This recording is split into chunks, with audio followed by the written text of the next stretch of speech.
Welcome to Kanooni Charcha. Today I am going to discuss with you a very important, very sensitive matter. It is what we are saying in family courts, in matrimonial courts. This is no doubt there is a dispute between husband and wife. Then it leads to matrimonial dispute, you may say in short, and matters somehow reach the family court.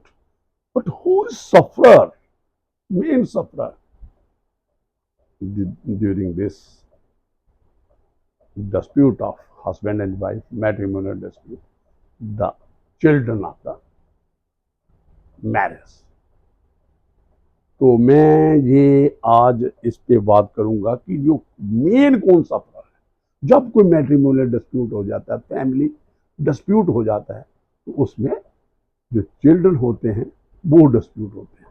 ठीक है, somehow आप कह सकते हो कि husband कह सकता है कि ये जो जो फॉल्ट पे है वो वाइफ है, वाइफ कह सकती है जो हस्बैंड है वो मुझे डेजर्ट कर रहा है, वो मेरे अगेंस्ट क्रुएलिटी कर रहा है, जो उसके एक्ट्स हैं वो क्रुएलिटी अमाउंट्स टू क्रुएलिटी हैं। तो दोनों में से एलिगेशन हो सकते हैं और बहुत किस्म के एलिगेशन जो आप कह सकते हो मैट्रिमोनियल डिस्प्यूट में राइज होते हैं। अडल्ट्री है, क्रुएलिटी है, डिजर्शन है, और भी बहुत किस्म के हैं।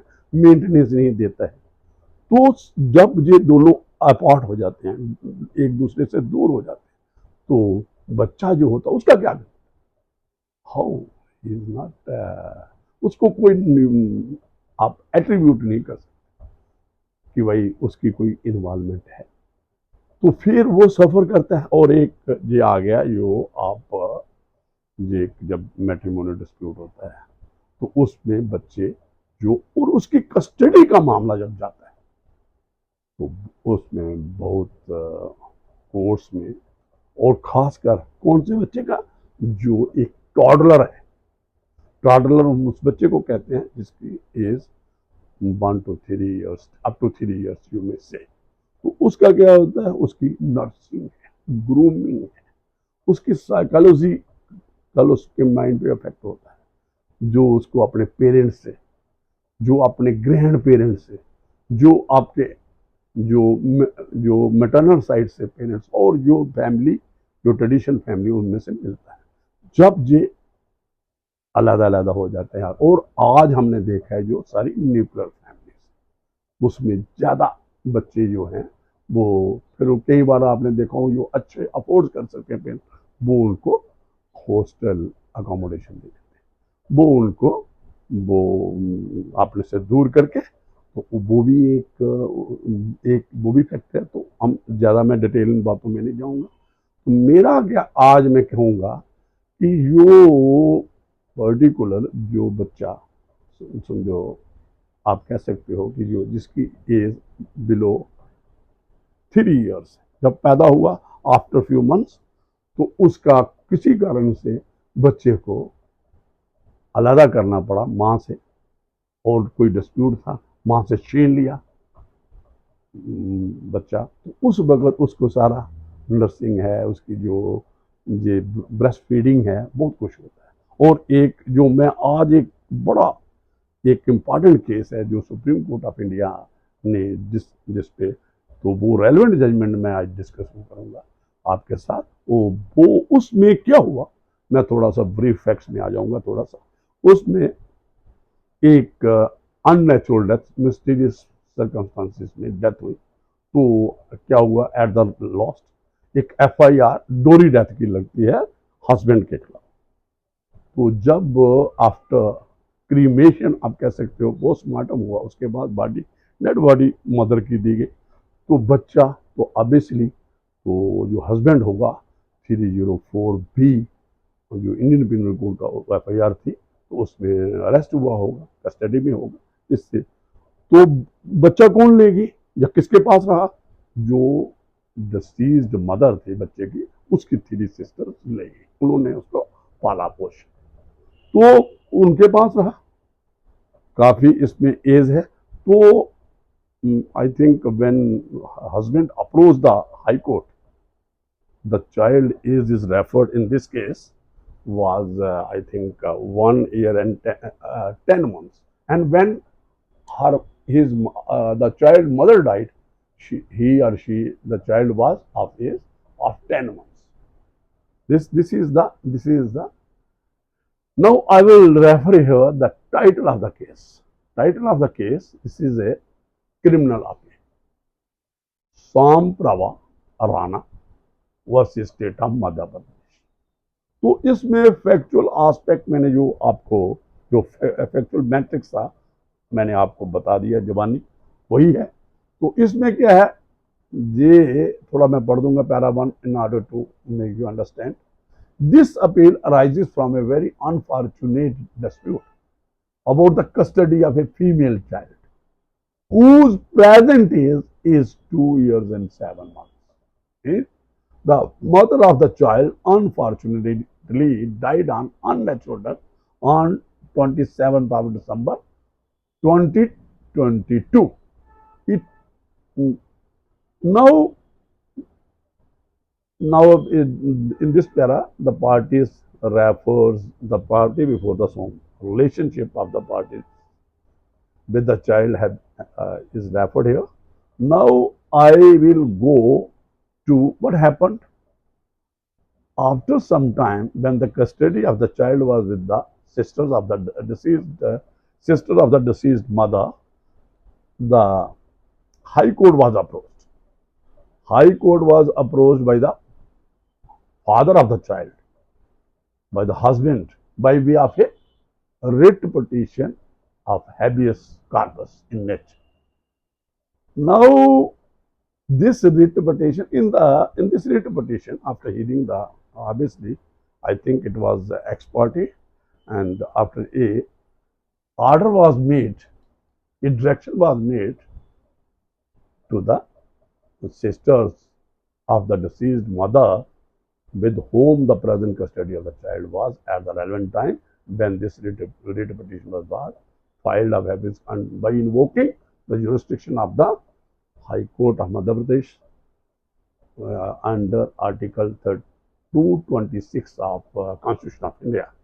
So now the Supreme Court of India has considered by the writ of habeas corpus should be allowed, should be permitted by the Hon'ble Court in such a sensitive matter when the age of the child, in order to disturb the custody of the child. The child obviously was with the mother. She might have developed the psychological and other familiarness with the ladies, with the sisters of the deceased mother during the time the custody of the child remained with them.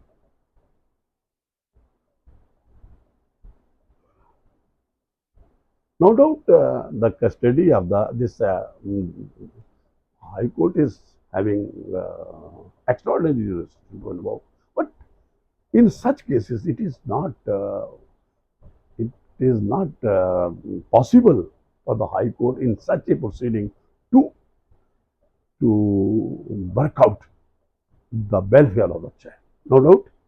No doubt, the father was a natural child.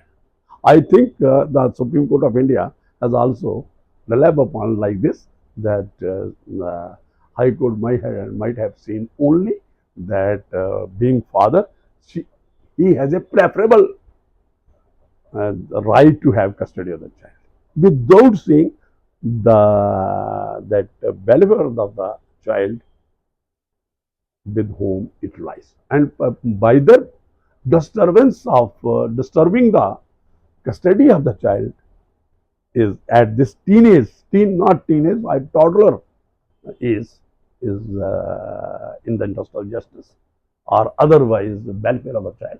This is the question raised by their lordship in this criminal appeal. Now para 8 is very relevant. it is apparent that High Court has not dealt with and considered the issue of welfare of the child.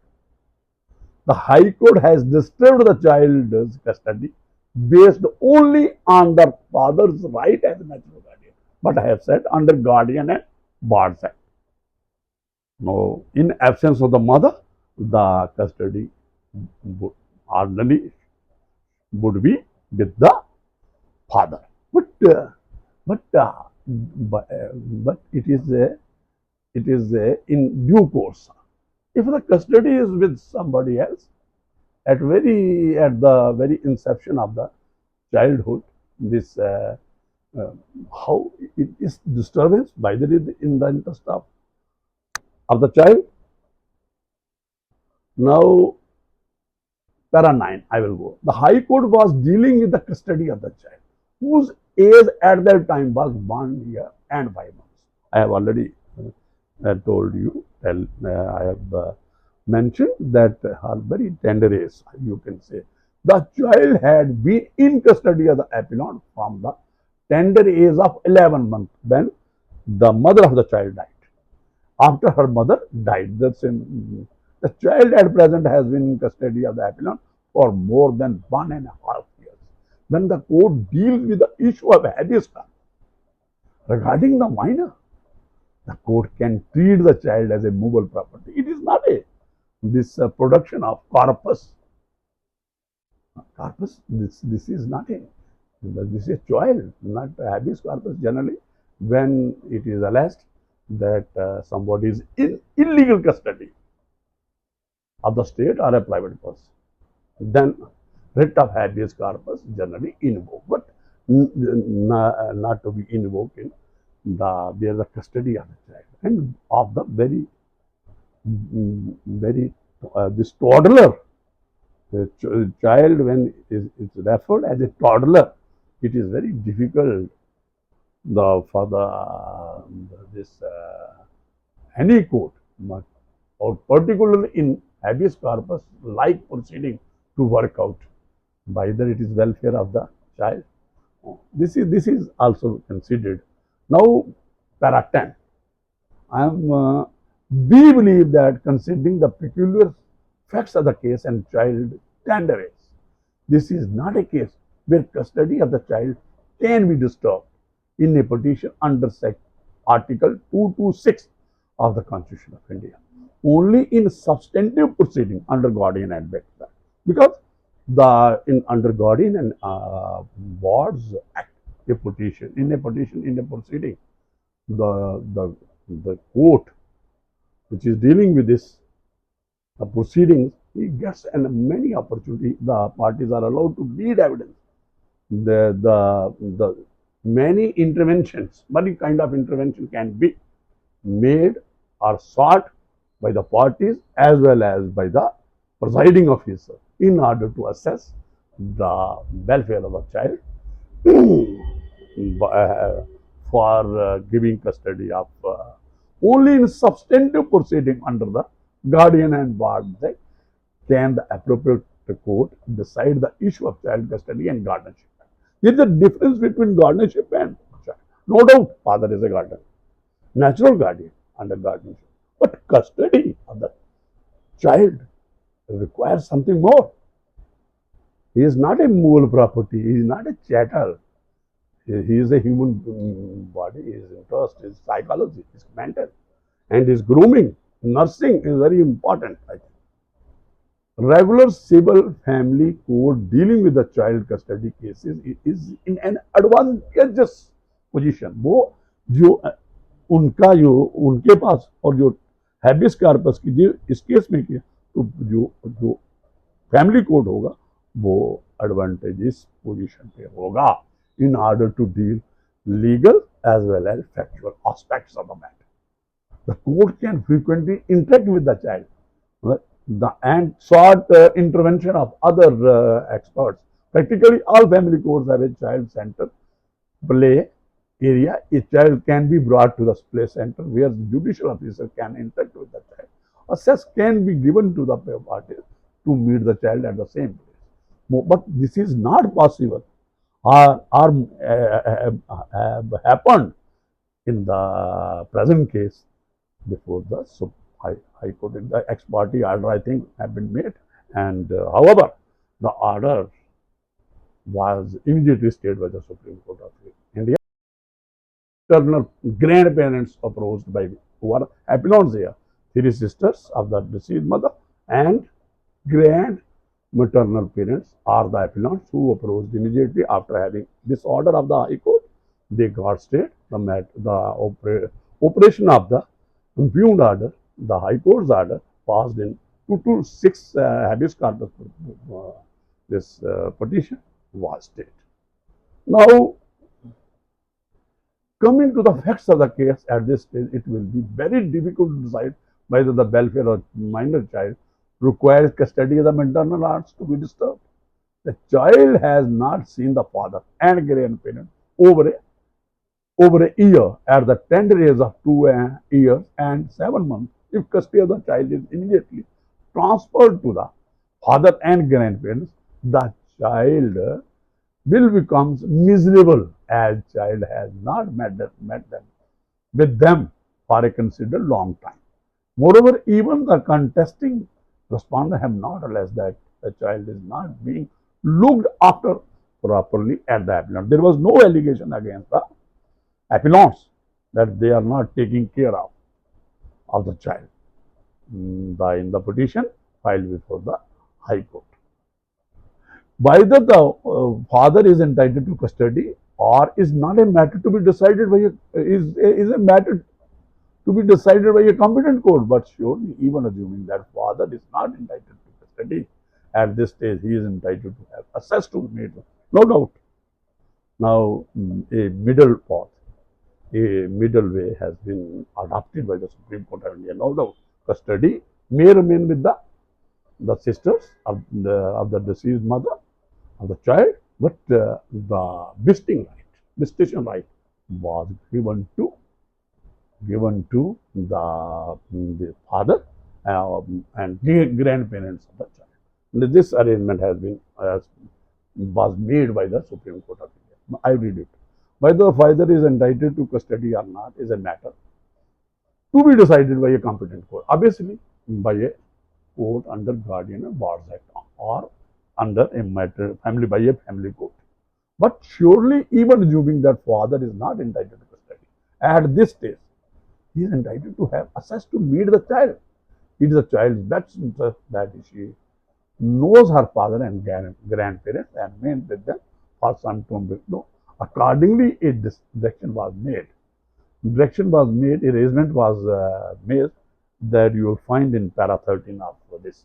We propose to direct the appellants. Appellant means the sister of the deceased mother and her parents who were having custody of the child at the relevant time when the father approached the High Court, and thereafter an order was passed in the habeas corpus, and thereafter when the impugned order of the High Court was stayed by the Supreme Court of India.